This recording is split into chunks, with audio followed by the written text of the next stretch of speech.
সুন্দরবনের গহীন অরণ্যে হরিণ শিকারীদের মরণ ফাঁদ ছিঁড়ে খাঁচায় বন্দী হওয়া সেই বাঘিনী অবশেষে ফিরে পেল তার চিরচেনা স্বাধীনতা। মৃত্যুর মুখ থেকে ফিরে আসা ডোরাকাটা এই রয়্যাল বেঙ্গল টাইগারকে বনের গভীরে অবমুক্ত করার মাধ্যমে সফল সমাপ্তি ঘটল দীর্ঘ এক লড়াইয়ের। জানা যায়, গত ৩ জানুয়ারি সুন্দরবনের পূর্ব অংশের চাঁদপাই রেঞ্জের বৈদ্যমারী ফরেস্ট টহল ফাঁড়ির কাছে হরিণ শিকারীদের পাতা একটি ফাঁদে আটকে গুরুতর আহত হয় বাঘিনীটি। ৪ জানুয়ারি বন বিভাগের উদ্ধারকারী দল টাস্কুইলাইজার গান ব্যবহার করে অত্যন্ত সতর্কতার সাথে প্রাণীটিকে অচেতন করে উদ্ধার করে।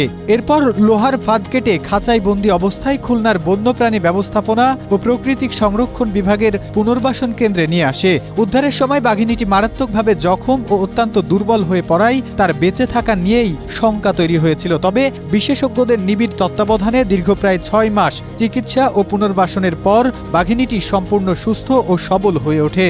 অবশেষে রোববার দুপুরে তাকে আনুষ্ঠানিকভাবে বাগেরহাটের সুন্দরবন চাঁদপাই রেঞ্জের আন্ধারমানিক ইকো ট্যুরিজম কেন্দ্র সংলগ্ন বনাঞ্চলে অবমুক্ত করা হয়, যার মধ্য দিয়ে নিজের সাম্রাজ্যে আবারও বুক ফুলিয়ে চলবে সুন্দরবনের এই রানী।